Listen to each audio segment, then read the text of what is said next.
Carlos Alcaraz pulls out of Queens and Wimbledon. Thank God for Carlos Alcaraz. Whatever he wants, I'm happy with. Wimbledon, the All-England club, green grass, white kit, the most prestigious tournament in tennis, and in the broadcast booth sits John McEnroe, three-time champion here, the voice of this sport for 40 years.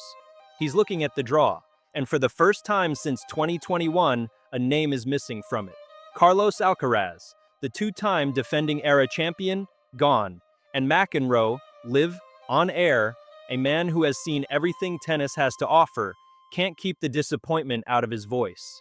If you want the full truth about what he said and what it really means, subscribe right now, because this is the kind of story the headlines won't touch. But first, tell me in the comments, is Wimbledon even worth watching this year without Alcaraz in it? Yes or no, be honest. Because here's what McEnroe actually said, and it wasn't a soundbite. On Greg Rusetsky's Off-Court podcast, the most decorated American voice in the sport didn't reach for analysis. He reached for a feeling. I was sad when I found out, he said. It was a big blow to know he wasn't going to be there. Spanish outlets covering it put it bluntly, McEnroe could not hide his pain and sadness. A seven-time Grand Slam champion. A man famous for his fire, his confidence, his refusal to show weakness on a tennis court. And he's sitting in a studio, openly admitting he's depressed about a draw sheet. Now stop and think about what it takes to pull that out of John McEnroe. This isn't a man who gets sentimental.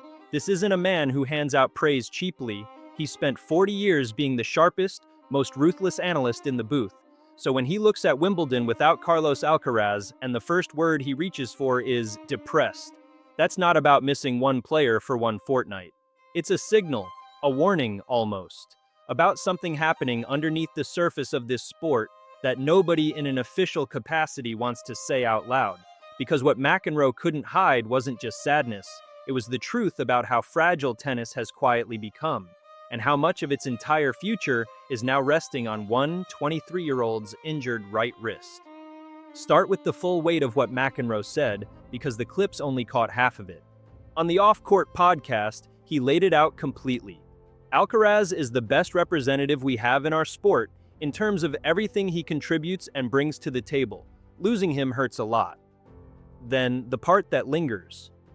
When your best player, the number one or two, the one you consider the strongest, isn't there, it hurts. This from a man who built a career on never admitting anything hurt. 40 years in the booth, the sharpest tongue the sport has ever produced. And Carlos Alcaraz's empty chair at Wimbledon reduced him to talking about pain. Understand why Wimbledon, specifically, cuts this deep. This is the first Wimbledon without Alcaraz since 2021, the year he made his debut as a teenager and lost to an inspired Daniil Medvedev. Everything after that was ascension. Champion in 2023. Champion again in 2024. Finalist in 2025. Pushed to the edge by Sinner. For 3 straight years, Carlos Alcaraz wasn't just playing Wimbledon, he was the story of Wimbledon. The Spaniard who conquered grass, a surface his country was never supposed to own. Take him out of the draw and you don't just lose a favorite, you lose the entire narrative spine of the tournament, the defending arc, the reason half the neutrals tune in. And here's where McEnroe's worry sharpens into something specific. Without Alcaraz, Wimbledon becomes Jannik Sinner's to lose, against a field that simply cannot test him the way Carlos does. The rivalry that has carried tennis through the entire post-Big Three era, the duel that replaced Federer, Nadal, and Djokovic in the sport's imagination, is for this fortnight a solo act. One man, no foil. McEnroe's line, "When your best player isn't there, it hurts," isn't sentiment. It's a diagnosis. The product is diminished. Tennis sells the duel, not the coronation. And for these 2 weeks, there's no duel to sell. McEnroe tried to find the bright side. He's too smart not to look for one. "It's been a crazy couple of weeks that in some ways made up for it," he said of Roland Garros. "The door opened because people who didn't think they'd be in this position were given an opportunity." And he wasn't wrong about the chaos. Paris was bedlam. Zverev finally broke through for his first Grand Slam title 4 years after that horrific ankle injury on the same Chatrier court. Sinner went out in the second round, Djokovic in the third, The draw cracked wide open, and players who'd never sniffed a slam final suddenly had a lane. But sit with what that actually reveals. Because it isn't the good news it sounds like. A sport that becomes more exciting the moment its best player gets injured doesn't have hidden depth. It has a dependency problem. The chaos at Roland Garros wasn't proof that tennis is fine without Alcaraz. It was proof of exactly how much his presence normally suppresses. When the gravity disappears, everything scatters. That's not strength, that's a sport revealing how much weight one player was quietly carrying. The open door McEnroe pointed to was really just the hole where Carlos used to stand. And that leads to the thing McEnroe's sadness was really about. The golden era everyone keeps celebrating, the Alcaraz-Sinner duopoly that tennis has bet its entire post-Big Three future on, now hangs on one 23-year-old's right wrist. Tenosynovitis, an inflammation of the tendon sheath. 5 tournaments erased in a single injury: Madrid, Rome, Roland Garros, Queens, Wimbledon. The duo the sport is counting on to fill 20 years of Federer-Nadal-Djokovic shoes is one tendon away from being a solo. McEnroe has watched eras begin and end. He knows what fragility at the very top looks like. And part of what you heard in his voice wasn't just disappointment, it was recognition. The quiet alarm of a man who's seen how fast the top of this sport can hollow out. Then came the tell, the single word that gave away how uncertain this really is. We are all praying and hoping that he can come back as soon as possible. Praying, not expecting, not confident he'll be back for the US Open. Praying. The most decorated American voice in tennis, reduced to hope, because nobody can say for certain when Alcaraz returns, or in what condition. The US Open is the target, but it isn't a promise. As of McEnroe's comments, Alcaraz hadn't hit a single ball in practice.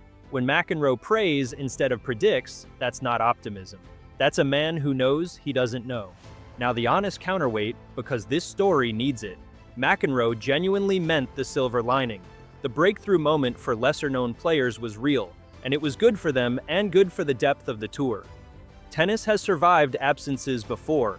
Federer's knees, Nadal's endless injuries, Djokovic's suspension year. The sport endured all of it and kept producing drama. And Jannik Sinner is not a default champion filling space. He's a generational world number 1 who has earned every inch of his standing. Alcaraz or no Alcaraz. The recovery signals around Carlos are cautiously positive. Brace-free, the US Open circled, no surgery on the table. McEnroe's sadness is real, but it isn't a eulogy. The sport isn't broken. It's just been reminded, painfully, how much it leans on one player. And the man who reminded everyone was the one who couldn't hide it. Here's what McEnroe's sadness was really about. It was never one tournament. A man who's seen everything this sport can produce, who was there for Borg, who battled Connors and Lendl, who called matches through the entire Sampras era and every year of the Big Three, does not get depressed over a single missing fortnight. He's watched hundreds of players come and go. He's seen favorites pull out before. That's not what put the heaviness in his voice. What McEnroe couldn't hide was a truth the sport has spent 2 years refusing to say out loud. Carlos Alcaraz isn't just a great player. He's load-bearing. He's the thing holding up tennis's relevance in the years after Federer, Nadal, and Djokovic walked away. The reason casual fans still tune in. The reason the rivalry with Sinner gets sold as the future of the sport. And the thing about anything load-bearing is that you never notice it until it's gone and you feel the whole structure shift. For 2 weeks at Wimbledon, the entire tennis world felt that shift. The draw without his name, the favorite with no real challenger, the open door that was really just a hole, and the most experienced voice in the booth, unable to pretend it was fine. That's why McEnroe couldn't hide it. There was nothing to hide behind. He wasn't reading a narrative or selling a storyline. He was looking at the same thing everyone watching felt and didn't have the words for. That this golden age of tennis, the one we keep being told to celebrate, is far more fragile than its trophy ceremonies suggest. 2 players carrying a sport. One of them sidelined by a wrist that won't heal on schedule, and no certainty about when the balance comes back. McEnroe said he was praying, not predicting, praying. That's where this sport actually is in the summer of 2026. its loudest, sharpest, most fearless voice. A man who built a career on never showing he cared, reduced to hoping a 23-year-old's tendon heals in time, because he understands what too few people are willing to admit. If you want to be here when we find out whether that prayer gets answered, when Alcaraz steps back on a court and we see what's left, subscribe. This story is far from over. Tennis doesn't just want Carlos Alcaraz back, it needs him back. And McEnroe was the only one honest enough, or maybe just unable enough to hide it, to say so out loud.